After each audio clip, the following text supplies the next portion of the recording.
अस्सलामुअलैकुम। आज की इस वीडियो में हम आपके साथ कालीन की सफाई के टोटके शेयर कर रहे हैं।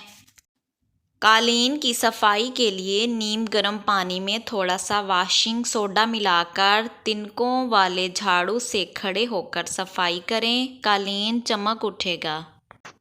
कालीन पर वैक्यूम करने से पहले इस पर खुश्क बेकिंग सोडा छिड़क दें, इससे कालीन में ताजगी आ जाएगी।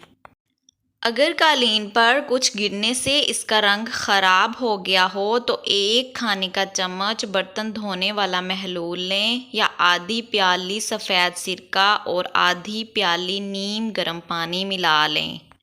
एक सफ़ेद छोटे तौलिए को महलूल या सिरके में डुबो कर रगड़ें। अगर धब्बा नया है तो 3-4 मरतबा रगड़ने से साफ़ हो जाएगा। हाथ से बने हुए कालीन जब भी मैले हो जाएं तो इन्हें खुद ना धोएं, बल्कि किसी अच्छे कालीन साफ़ करने वाले के पास ले जाएं।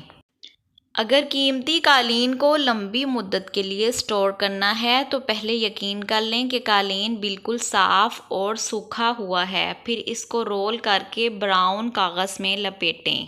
कालीन हमेशा अंधेरे कमरे में जहां साफ़ हवा का गुज़र हो स्टोर करें। दर्जा हरारत 40 से 60 डिग्री फ़ारेनहाइट तक रहना चाहिए। उम्मीद है आपको आज की वीडियो पसंद आएगी। वीडियो पसंद आए तो वीडियो को लाइक, शेयर और सब्सक्राइब करें। अल्लाह हाफिज़।